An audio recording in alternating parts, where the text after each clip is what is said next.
Hey there. I have to post a few submissions on the site, so I figured I'd do the work here on screen. So here's the first question. It's a Calc2 question. Volume of revolution. Find the volume of a solid when you rotate this region around the y-axis.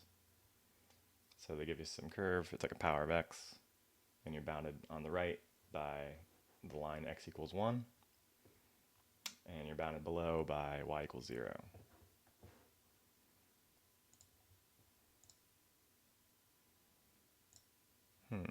Interesting. There we go.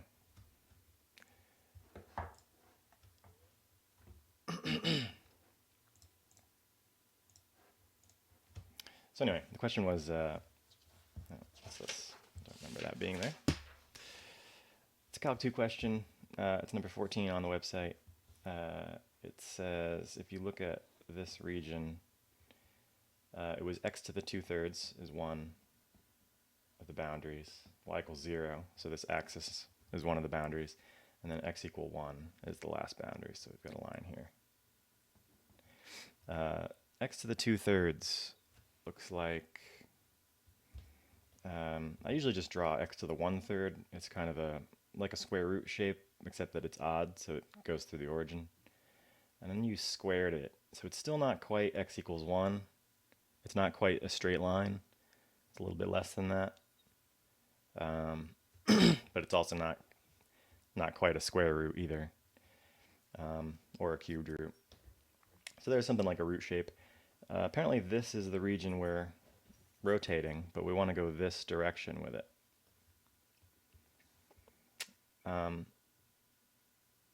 What I usually do is what they call the washer method. I'll integrate this way. I'll integrate in y. So because it's so easy to just solve for the length x in this case, that's typically what I would do. And then you're integrating the area of a circle.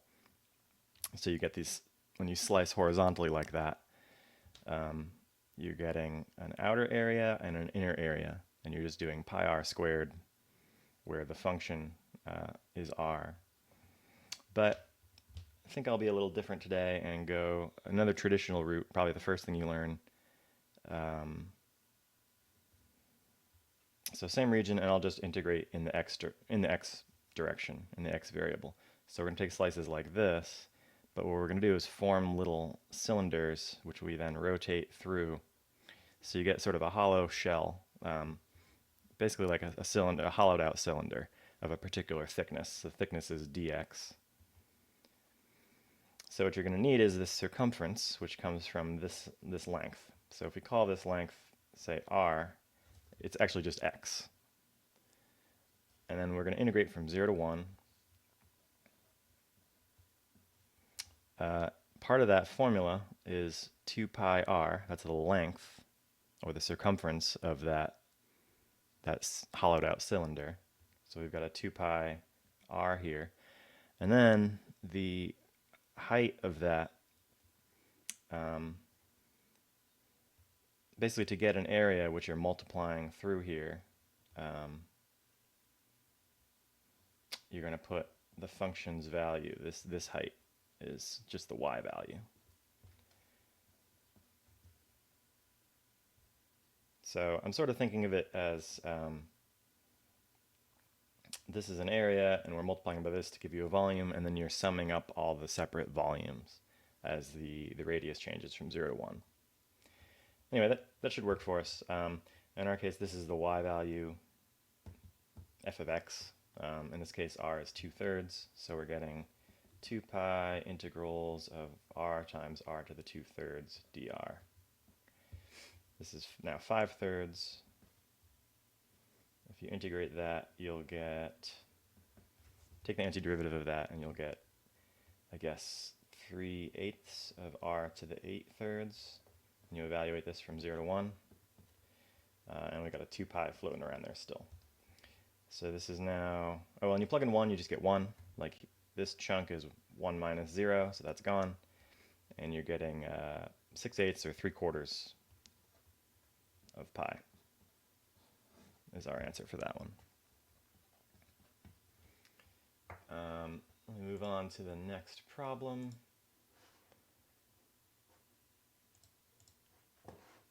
I just go over here and click 15. All right, different vectors. I don't know how well you can read this. Probably it's okay. So we have 3 different points. I'm not going to bother to actually try to plot them, but they want you to find the vectors QR and RS. So it's like pointing towards R and pointing towards S. It's a pretty quick formula for that stuff. Are they collinear? We'll get to that in a sec. And then find an orthogonal vector to these two. So this is pretty somewhat early multivariable question. Once you start talking about vectors. So yeah, let's get to it. The points were -3, 5, 0. I mean, certainly this would be easier to talk about with just 2 dimensions, but then you don't have the collinear question. Oops. So those are our points. The first question was find QR. It's just R minus Q. If you look at the vectors, these numbers, it's really that easy. So you get an X and a Y and a Z component, and they all just come from subtracting, like R minus Q, R minus Q. You just always go the same direction. You could also think this is a vector that if you added Q to it, it should give you back R, which is that's the formula, right? If you added Q to this, it would give you back R. So anyway, yeah, we're starting at R, we're subtracting Q. Yep, sounds good. So we get 0 minus negative, I'll go ahead and write the work out. 0 minus -3, and then 1 minus 5, and then 2 minus 0. And that's a vector. I guess we get 3, -4, 2. And then the second part was RS. Yeah, find RS. Same idea. We want to land at S. We want to finish at S, so S minus R. This is how I sort of think of that. So it's the S coordinates minus the R coordinates. Just do it all three coordinates. -3 minus 0, -1 minus 1, and then 2 minus 2. So I'm getting -3, -2, and 0. So the second question was, are these collinear? These 3 points, are they collinear? Like, if they could sit on this plane, if you wanted, they'd be collinear if they do that, if they sit on the same line. But they're 3 points, so they could totally be like that, and that's not collinear. Most of the time, they would not be collinear if you just picked random points. But it's once you have these 2 things, say this was like Q and R and S. Let's see. Let me get the direction correct. You're going towards R. So this is QR, and this is RS. So in this case, obviously they're not collinear, but the way you can see that they are or not, you sort of think of all vectors as being from the origin. So you don't need to think about them in some specific location. My point is, these are not collinear. This is basically the same vector. I think of it as the same vector, but they're not collinear because they're not multiples of each other. I can't scale this and make it look like the other. So in my little image here, this is QR, and this is RS, or equivalently, this is RS. But either way, you can't scale QR and produce RS. This is not a multiple of the other. Why do I think that? Well, if you divide by -1, like if you take RS times -1, you match up in the first coordinate, but you don't get -4 and 2 for the second coordinates. It does not equal QR despite the first coordinate matching. So it's not going to be possible for us to keep scaling this. You could also, I guess you could make this more rigorous by turning them into unit vectors or something. I don't know. This is pretty rigorous enough. So no, they're not collinear because they're not multiples of each other. And 3, find a vector orthogonal. Find a vector orthogonal to both QR and RS.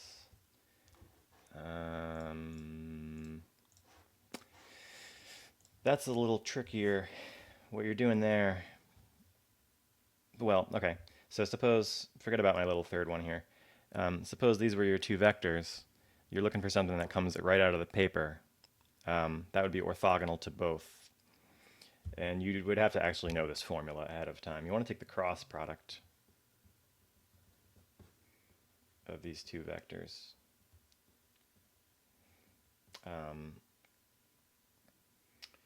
So I don't remember it, to be honest with you. It's something that only applies in 3 dimensions. So I'm going to redo it here. It's the determinant of this matrix. That'll give you a formula for the cross product. If I take the determinant of these, the I, J, K are the 3 directions, x, y, and z coordinates. So if you just expand this into a determinant, you'll get the formula that we're looking for. You'll get I times A2, B3 minus A3, B2. That's in the I direction. Then when you go here, you subtract. You get J times the determinant of the stuff that's left. A1, B3. What I'm doing is I'm expanding along the J row and column. It removes the A2 and the B2, and you're left with, I probably should have written that out. You get I, A2, A3, B2, B3, minus J, determinant of the stuff that's left, A1, A3, B1, B3. Just a moment.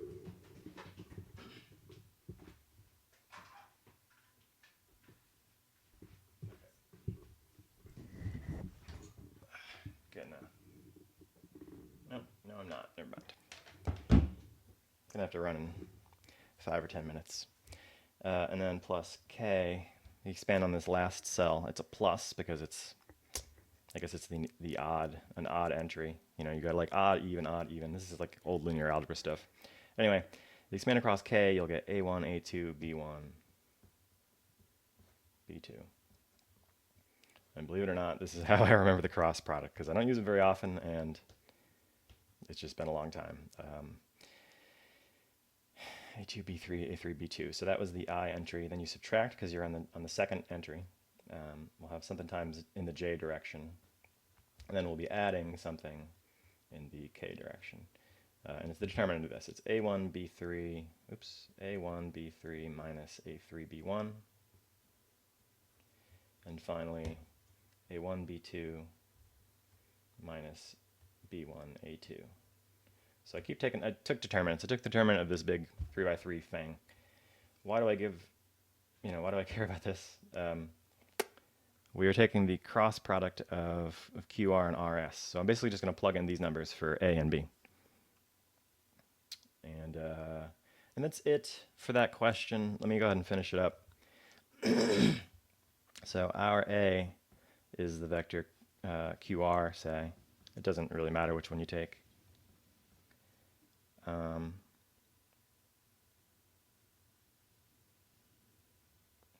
I feel like it should matter, right? If you swap these, you'll be negating everything, and instead of getting the vector coming out of the, out towards you up, it'll be going down away from you, the opposite direction. But it'll still be orthogonal. So you get, technically there's 2 different answers, but they just differ by the sign, so whatever. So 3, -4, 2, and B is the other one that we had, -3, 2, 0. And yeah, just throw them in that formula. So our cross product, let me call it QR cross RS. That's a good answer for an orthogonal vector to both of these. Is going to be, well, it's this mess. A2 times B3. So I'll just write it out. -4 times 0 minus 2 times 2. That's the x-coordinate. Y-coordinate is a1, b3. So, okay, we get 3 times 0 minus, I don't know why I swapped the order there, a3 times b1. So 2 times negative 3. And the z-coordinate is a1, b2. That looks like 3 times 2 minus b1, a2. b1 times a2 is a negative 4. And I don't have, I'm not gonna verify that this is correct. We could, I guess, we could dot this with one of them. It shouldn't be that difficult. I guess I could verify if you want. So this is 6, and this last one is 6 plus? Not really, 6 minus, because there's 3 negatives there, so 12. So 6 minus 12. Yeah, 6 minus 12 is negative 6. And if it's orthogonal, the dot product of this with either one of these should give me 0. You want to test it? Dot product is like say our this guy dotted with RS, say.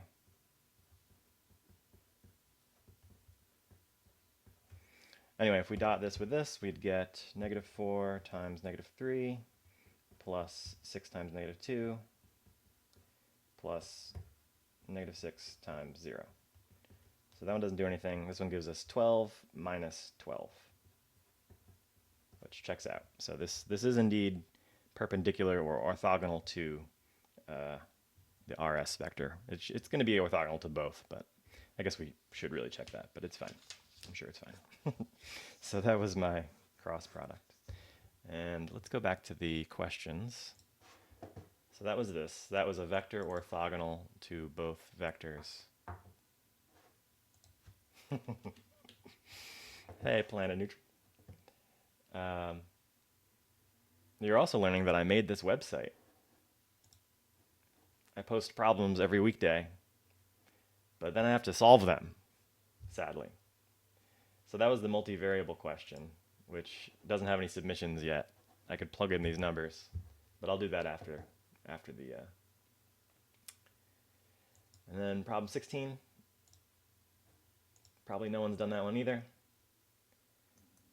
So here's problem 16. It says, I tried to make this a real life question. You know, it's funny, I forget the name of the island, but I taught this like 15 years ago, and I had a different island where they were apparently they were trying to get rid of the rabbit population, and they succeeded like 6 years ago, 8 years ago, something like that. So I can't use that example anymore because all the rabbits are dead. But New Zealand still has a rabbit population. It's still a nuisance. They would still like to get rid of them, but they haven't yet. I think they're 6 years ago or something. Yeah, more than that. Yeah, I think it was like 2019. They were talking about they're going to give these rabbits diseases. They're basically going to give them some virus so that they die off. So I don't know if that plan has come to fruition yet or not, but New Zealand has a number of invasive species. Anyway, back to differential equations. Rabbit population is estimated to be, so they're giving us 2 points, 25 mil in 1 year, which I suspect that's going to become year 0. 2010 we'll consider year 0. So at year 0, the population is 25 million. And in year 10 years later, the population is 35 mil. And the gist is going to be we want to find a model for the rabbits. And that's actually enough information. You have 2 points in time with this with these populations. I mean, I'm making an assumption here, but it's a pretty good one if the rabbits aren't like hunted. So if this was a little bit later in a differential equations course and they were really talking seriously about population models, it would be a big system. There would also be a predator equation here, you know, talking about wolves or whatever. But it would be very similar. It would be the same concept here, So if the rabbits have no problems getting food and they're not being killed themselves, then they grow exponentially. That's what this equation says. It says that the rate of growth, I should say the rate of change of the population, is just proportional to itself. So r is a function of time. That's our population of rabbits. And there's some multiplier here we don't know yet. But the point is, it could be 2, it could be 1.2 or whatever. It grows based on the size of the current rabbit population. That's the idea. So the two little questions, the real question is find a population model, find this function r, given this data. But yeah, the questions are find k, and then you'll pretty much be done. And then also, what would you think in year 2030? So those are our two questions. The thing that makes this sort of a population model is that you're assuming this is going to happen. And what I was muttering about is, like, if you had some predator, like, I don't know, wolves, we'll call them W of t, the population of wolves, what you would do is you would just subtract here. You'd have, like, subtract alpha W, and alpha would be the, well, it would be the rate that the wolves are killing your population of rabbits. But we've got a simpler model here. We're going to want to find k if, and then our rabbit population at time 0, this was year 2010, is equal to 25 mil. I'll just do 25. And also 10 years later, they said it's equal to 35. So we have these two data points, and I'm going to spoil this for you. This is one of the first functions you see in differential equations, is an exponential growth. I'll just say e to the x, this very rapidly growing thing.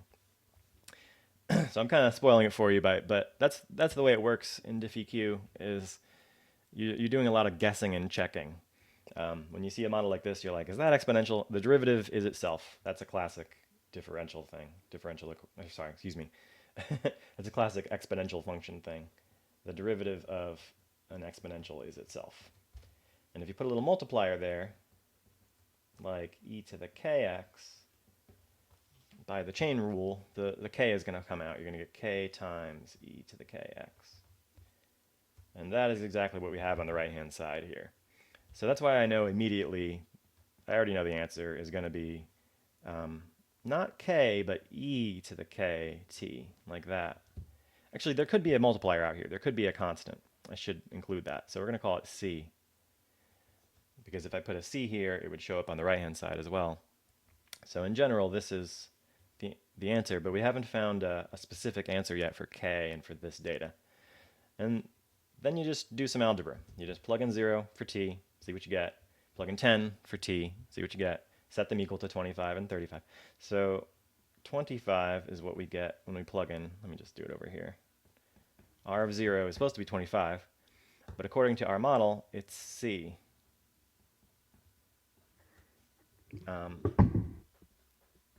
Yeah, I might have to take a break for a quick moment here. And then if you plug in 10, you get this. E to the 0 is 1, so you're getting c times 1. And then here, though, you do get, unfortunately, something I can't. C e to the 10k. That's the number that you get. Oh, but I know it's 35. And I know what c is. So we know now c is 25. That's not changing. Here you get c. C is 25. That gives us this. And that gives us this number here. So now I know that 35 is 25 e to the 10k. So you obviously take this ratio. You want to divide first. But when you're solving for variables up there, that's a big hint that it's time to take a logarithm. That's what logarithms are good for, is solving for the exponent. Before you do that, though, divide. So we're going to get 35 over 25 is this. Then take a logarithm of both sides. I'll do natural log. And it's going to sort of cancel with the e. That's log of e cancels and gives you 1. You can pull this power down. You get 10k log of e, but this is 1, of course. So you're getting some gross number over here, probably some small number. And we've just about solved for k. We got 1/10. I certainly took up a lot of space solving this, but that's the value of k. What I would normally do is whip out a calculator and like take this ratio. We got 1.4, so log of 1.4. Oh my god. You can see how often I use this thing. Do I have a natural log button somewhere? There it is. So alright, natural log of 1.4, sure, and then divide that by 10. So you get 0.03 is the growth rate. It's pretty reasonable. K is approximately 0.0, let's just do 34, like that. What was the point of all this? You now have a model, 25e to the kt, like that. And that's the bulk of our answer. We had also wanted to do, let's look quickly back at this. We got k, and we want to know a prediction about 2030, which is 20 years in the future. If 2020 is 10 years later, 2030 is 20 years in the future. T would be 20. So now just plug in 20 into your model. We got our growth rate k, we got our model, and you can plug 20 into it to get. So I'll take 20 times our growth rate. I won't even round it.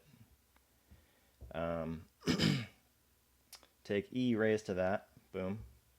Sure, do that. And then just 25 times that. I'm getting 49 million. This is called the difference equation. Yeah. In linear algebra, if you wanted to find more examples of this, not differential equations, stop that. Difference equations is what we're talking about here. Even this is a little more, this is more complicated than, here we go, this is what I'm talking about. First order case. Yep, getting more complicated down here. That's not what we're talking about. Anyway, so the idea is they've got 300 cars in this car rental company. They've got 2 locations. When they rent from, let's say, east to west, okay, so east is the first one. They rent out cars every day. Every day cars come back. 95%, this first column is just the east company. So 95%, the order of these numbers unfortunately matters. You just be consistent with it, you know? So if the first is east, when we have a variable here in a moment, we'll have like an x and a y. If the first column is east, then your first variable is east. Second column is west, that means your y variable is going to be west, but I'll try not to screw that up. But anyway, I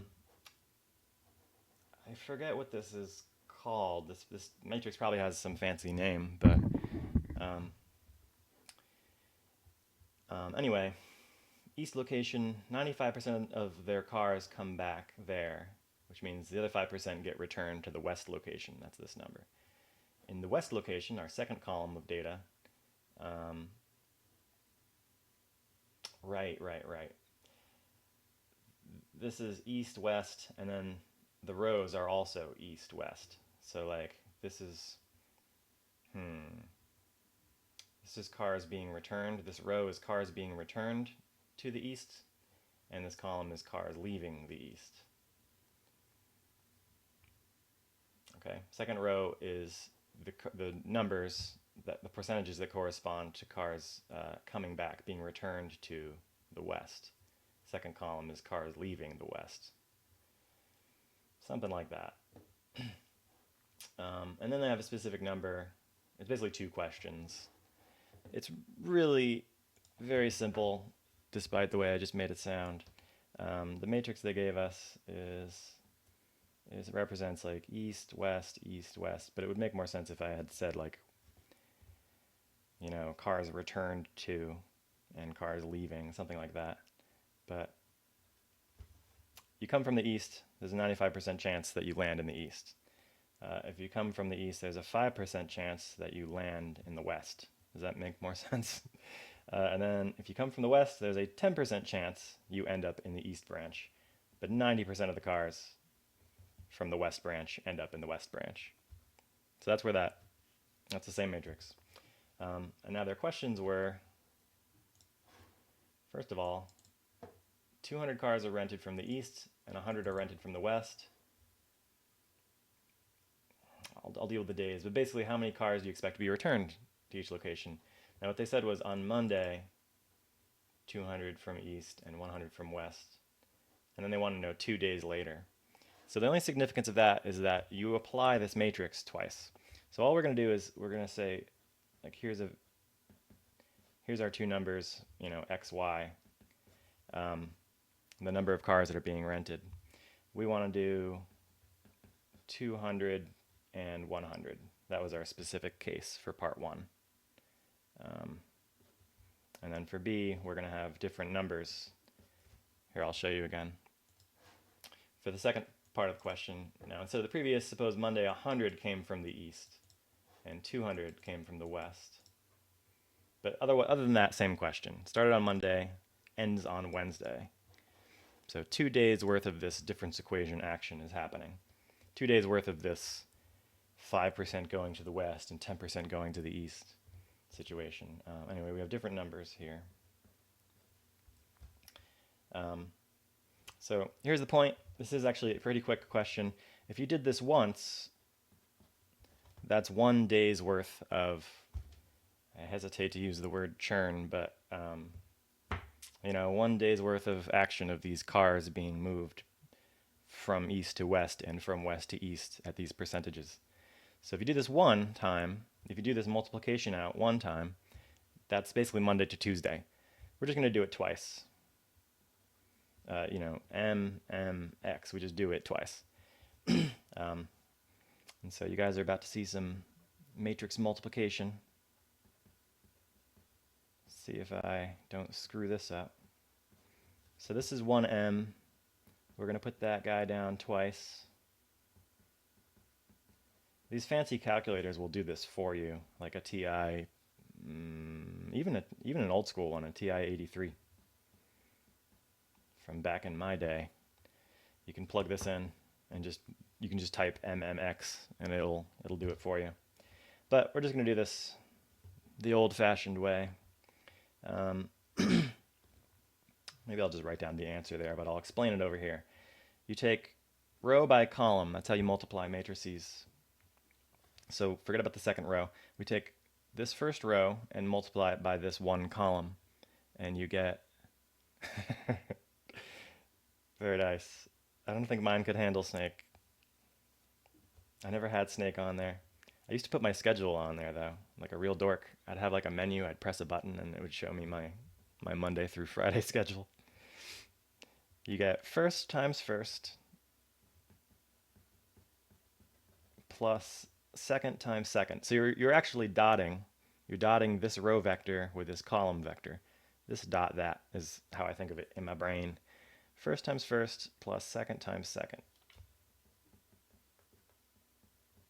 And then for the second answer, that was the first answer. That's the top row of our answer. So whatever that works out to be goes here. It's a number, single number. You could do it if you want. 10% of 200 would be 20. So 5% of this is 10. And 10% of 100 is 10. So this is 10 plus 10. The second row of your answer is 5%, you know, first times first plus second times second. Here, I don't know, let's do something like that. Does that help anybody? No, it only helps me. Okay. 5% of 200, which you can no longer see. 5% of 200 plus 90% of 100. 90% of 100. So 5% of 200 again, we must have just done this, is 10. And 90% of this is 90.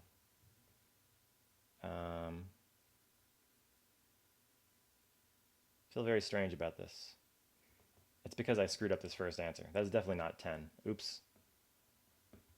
95% of 200 is not 10, David. Is not 10. But anyway, let me continue with my line of thought. This is 10. See what happens when you rush? This is 90. Gives you 100. This is wrong. Yeah, this is 200 minus 10 is what I meant to say. So 190. This is 190 plus 10. We're getting 200. All right. Enough of my craziness. That top number was 200 if you actually do it correctly. Bottom number is 100. Which is a little odd, I admit. What I just said is if you multiply this matrix by this column, 200, 100, you get back 200, 100. Yeah, that's not a mistake. That is not a typo. We do it again. Of course, if we do it again, not a whole lot is going to happen. It's the same thing we just did. So your final answer on part A is 200, 100. If you send out 200 cars from East Company under these conditions, some of them, 10 of those cars will end up in the West. But while that's happening, 10% of the cars from the West are also going to end up in the East. And because we happened to send 100, that's going to be 10 cars. So 10 cars left and 10 cars came, and you end up at like a balance. So this is, if you were thinking of this as a system that moves things around, like some sort of vectors, like, I don't know, like wind velocity or something, you've found like a fixed point. This is an equilibrium point or something. Basically, this matrix does not change this particular number, which is why I added a follow-up question. What if the numbers were swapped? I made up these numbers, right? And then I started checking my work. And then I noticed when I got an answer that it was the same as the question. And I was like, ah, damn it. I randomly picked what's called an eigenvector for this matrix. Matrices, when they do this multiplication action, they push stuff around. They push your vector. Either they rotate it or they scale it. They do different things. But for just about every matrix, there's specific vectors where all it does is scale them in the same direction. And so I happened to pick one that does that. The same thing would happen if I just did 2, 1 instead of 2, or 2 million and 1 million. As long as it's along that line, that vector, this matrix won't change it significantly. It'll just scale it. That's the kind of trivial action it'll have. So I accidentally picked an eigenvector for this for this matrix. This one will not be an eigenvector. You'll actually have some worse numbers to deal with on this one. Well, not worse, but at least they won't. It'll do something. It'll change, you know. All right, should we do it again? The multiplication here, 95% of 100, I believe, is 95. And 10% of 200, almost screwed that up. Did you see that? First times first is 95. Second times second is 10% of 200 is 20, excuse me, which is 115. Notice that's a different number than 100, so it did something. And this kind of makes sense if you think about the system. Like, most of the cars do end up back at East. West loses more cars than usual. So it's sort of like there's a shift towards the East company. Towards the East company. It's not very large, but it's there. You know, most of the cars do end up going towards, or just think of it this way. These are the cars that are returned. They get 95% of the total cars in the West, but they get 105% in the East. I realize that makes no sense. My system is now 200%, but all right, back to this rambling. 5% of 100 is like 5, and 90% of 200, let's see, 10% would be 20. So don't write 20, Dave. 90% of 200, I want to say, is 180.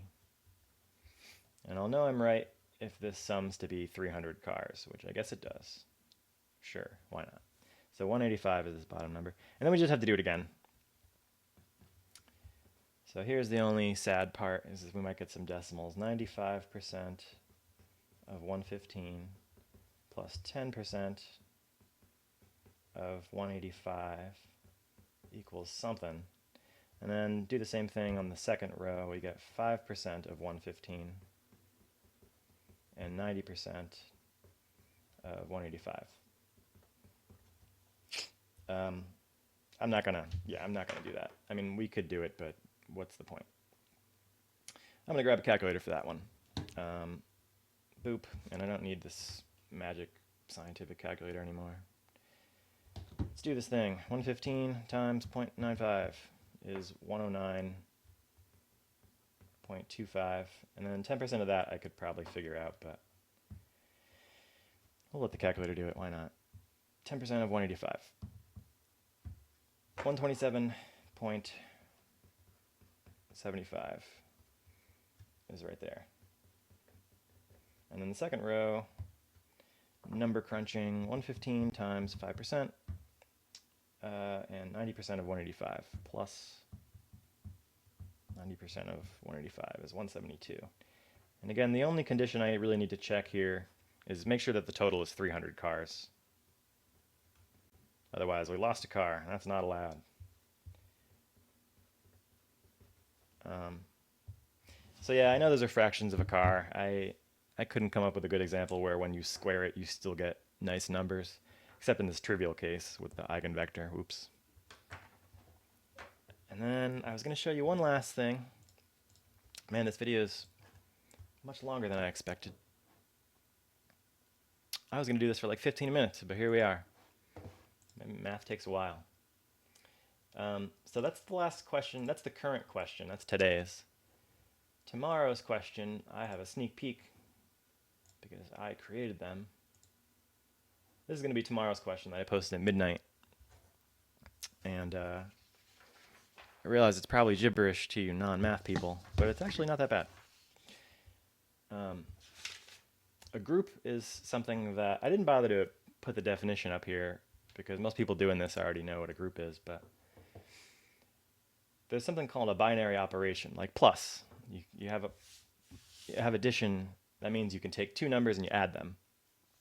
That's what I mean by binary. It's an operation that takes two things and it gives you one thing back. So all we have here for operations are adding or multiplying. That's the second part of this. And then it basically says look at specific numbers. So like number 2 is talking about the group of even numbers, even integers. So 2, 4, 6, 8. But it also includes 0 and -2 and -4. Okay.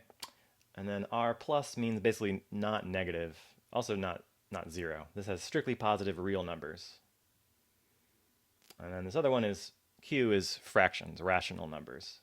So like 3/4, -1/5 is in there.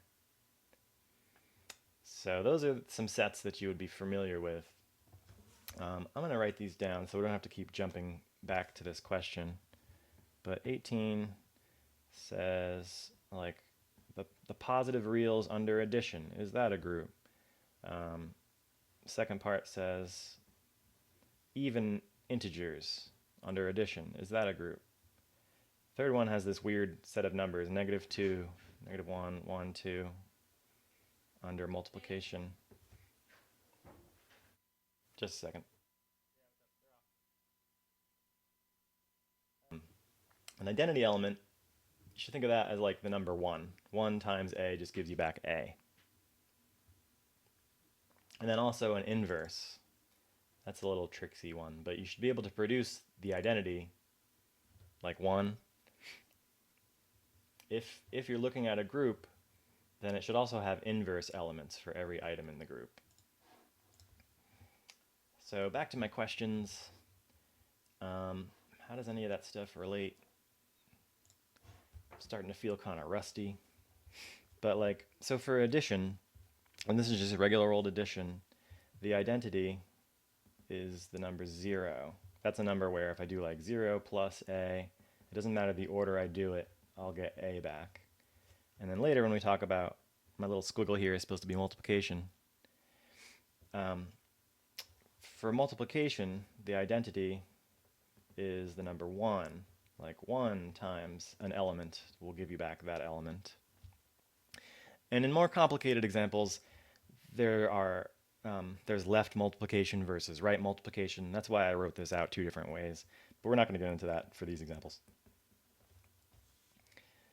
So I guess technically we're checking 3 things. We're checking that the set is closed under this operation, meaning when you do this operation, if you take two items in here, is it true that you get another item in there? But we also need to check if you have an A, is there an A inverse entry which produces the identity? Does that happen? And then the last thing, here's what I should write for like, is this still in your group G? In this case, the group is positive real numbers. So is it closed under the operation? Do you have inverses? Yeah, so I should be checking associativity, but I was taking it for granted that addition is associative. But I mean, I suppose your set could screw that up potentially. Oh, sorry, you can't see what I'm doing. I was taking for granted that when you multiply, that it'll be associative, and when you add, it'll be associative. Sometimes it happens that it's not closed under your operation, and that's why we don't have a group. So this one, if you add 2 positive real numbers, you will in fact get another positive real number. That's not a problem. The issue is the identity for this group, first of all, is not even in the group. This is supposed to be positive real numbers. And if you're adding the identity I was muttering about before, the identity is 0, and 0 is not really in there. So it's already broken. It's already not a group. Nope. But I guess another follow-up is it doesn't contain negative numbers. Like if you took the number 0.23 as a real number, I need to add negative 0.23 to it to get 0, and that's also not in there. So even if you had included 0, that's still not going to be enough for this example. You know, even if we had unioned this with 0, it's still not a group because it doesn't have inverses in that case. All right, my second question on here is that a group under addition? And I'm not going to use my instincts here. Let's just like, what are these numbers? -6, -4, -2, 0, 2, 4, 6, etc. So if you add 2 even numbers, even negative numbers, like if you take 6 and -4, etc., you're going to get another even number. So yes, it is closed under addition. That wasn't much of a proof. That was just me observing that it is. If you really wanted to prove it, well, it's not hard. It's just I wasn't ready to explain it. You have a number of the form 2k, where k is any actual just regular integer. And to that you're adding another integer, another integer, yeah, but another integer of this specific form, 2 something. You know, so 2k and like 2j, or 2n and 2m. And when you add those, you can see that you can factor out the 2, so of course the result is also even. So that would be a proof that it's actually closed under addition. Again, we're going to take associativity for granted, but thank you for reminding me. So it is closed under addition. I just proved it. And then the other thing is it does have the identity 0. Notice that 0 is there. There's our identity. A lot of times they'll call that E. In this case, I don't know where to write it. E equals 0, and it is in the group. It is absolutely in this set. And the last thing I want to check is that it's closed under inverses. So we've got an identity, we've got associativity, and we've got inverses. And that should be enough. I keep checking this is it closed under addition thing, but I suppose technically that's part of being a binary operation. But yeah, there's a lot lumped into being a group. So you have a binary operation, which means it's closed under that operation. Anyway, I'm rambling. Do we have inverses? Like every time I'm just checking to be a group, I'm checking, does it have the identity? Of course, is it associative? Although I skipped over that. And does it have inverses?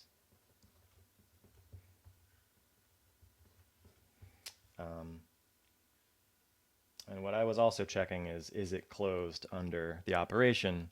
Because a few of these are going to break because of that. But technically, I think that's bundled into the definition of the binary operation part. So I'm going to go ahead and tack that on as a fourth condition, even though it's not really, you see what I'm driving at. It's not traditionally part of the definition of being a group because it's included in being a binary operation. Whatever that operation is. So is it closed? I'm only reiterating that because that's why a few of these might break. All right, back to my scribbles that no one can read. This word is supposed to say inverses. Do you have inverses? Like if you start with a number like 2k, is there an element you can add to produce 0? And yes, of course there is. It's a negative 2k. If you had 2k as an element, you could find something to equal 0. It would just be the negative of this. But that's still in this set. We include negative integers. So it's just going to be the negative of your 2k. So yes, it is closed under integers. So finally we get to say yes on our second example. On our third example, back to something you can actually read, I dreamed up this crazy set, and I said, is this closed under multiplication?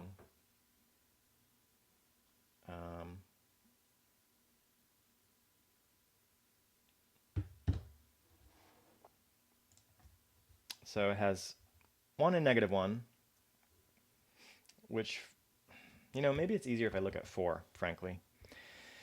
It's a smaller set, right? It's almost the same question. I stole these from the book Saracino by It's Introduction to Group Theory, or Introduction to Abstract Algebra. Dan Saracino, I believe. But yeah, let's look at this guy first. If you take 1 times 1, that's clearly in the set. If you take 1 times negative 1, that's also in the set.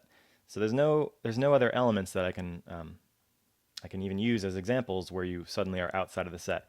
So that's my first operation, is that it's closed, meaning it contains all these items, all these products. It's closed under the operation. Does it have an identity? Yep, the identity is 1.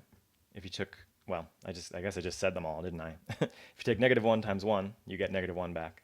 So that's the identity. And then really the last one is, do you have inverses? If you give me one element, is there something you can multiply by it to produce 1? And it turns out that this guy is just itself. So this guy is his own inverse. And also 1 is its own inverse. So the answer is yes there too. So this one's a yes. That's a group.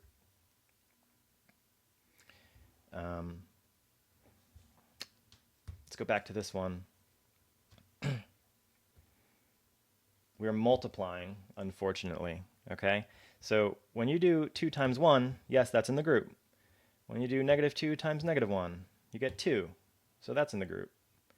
It is closed under this multiplication, I guess. So that wasn't the issue. For this one, we'll say, yes, it's closed. Does the identity exist? Yeah, it's 1, right? 1 times anything gives you back that thing. So the identity is 1. That's still true. Like if we do 1 times this 2 element, you get 2 back, right? 1 times negative 2, you get negative 2 back. So it's closed. Sorry, the identity exists. The problem on this one is going to come with inverses, I believe.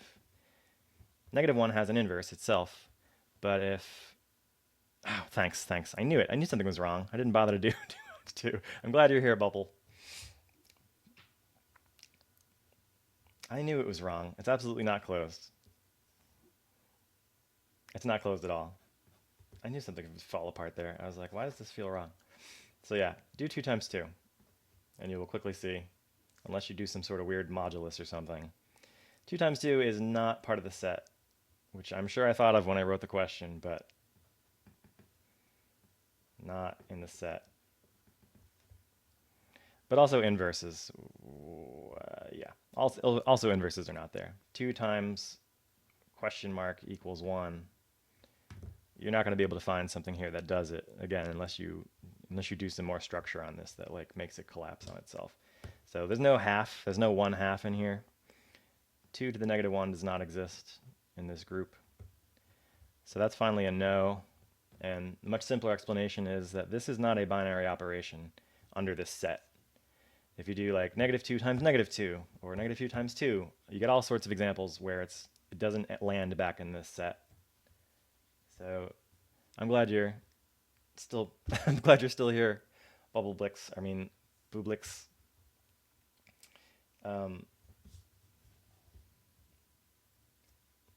Sad stuff.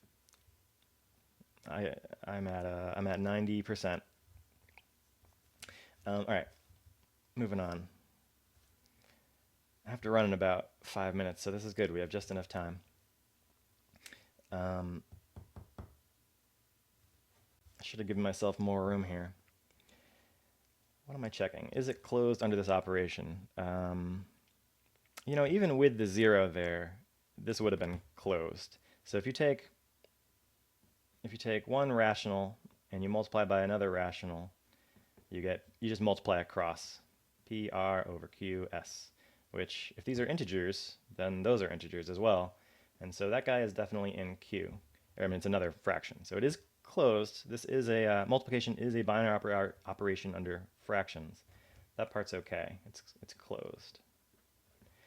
Does it have an identity? I think 1 is the identity for multiplication. And I'm not going to go ahead. I mean, but sure. P over Q times 1 over 1 gives you P over Q back, or the other way around. 1 over 1 times P over Q. So it is closed under. I mean, excuse me. There is an identity. I'm going to take for granted again that it's associative. Do inverses exist? I guess they do.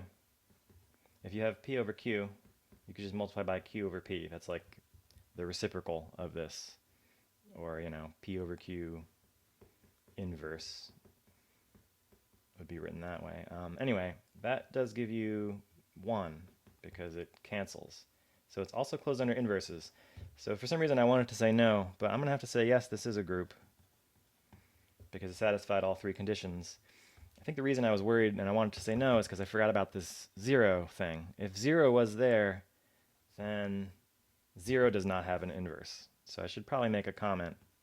This was explicitly constructed so that it would be a group. 0 inverse does not exist. That's not in Q because it's not a thing. It's not a number. Okay, so a little comment here. That doesn't really have to do with this, but that's why that term is there. That's what made this a group. If you just said Q under multiplication, if you just said the rationals under multiplication, you're going to have a problem finding inverses for everybody. This is no longer going to work if Q is 0, is what I'm saying. Anyway, that was the last fun example. Our last example, the 5th one, is just the reals under multiplication. Let me go ahead and run through the examples. Is this actually a binary operation on your set? Meaning when you multiply 2 reals, do you get a real? Well, yes. I don't know what else to say about that. Yes, of course you do. So it's closed under multiplication. Is there an identity? Well, 1 is the multiplicative identity. And 1 is a real number. So we're good there. And do inverses exist? Is R inverse a real number if R is a real number? It is because the rationals are also, well, that's a stupid thing to say. That's not what I mean. But you could take this ratio of 1 over whatever your real number is. That's usually what this notation means. We're sort of used to thinking about real numbers. I didn't mean to say anything about the rationals. Yes, rationals are in there, but that has nothing to do with this. If R was, you know, like pi, for instance, then whatever this number is, it's also a real number, and it's in there. It's considered a real number, so it's part of the set. So we're closed under, I mean, we're satisfying all 3 conditions that we usually check for groups. It's an operation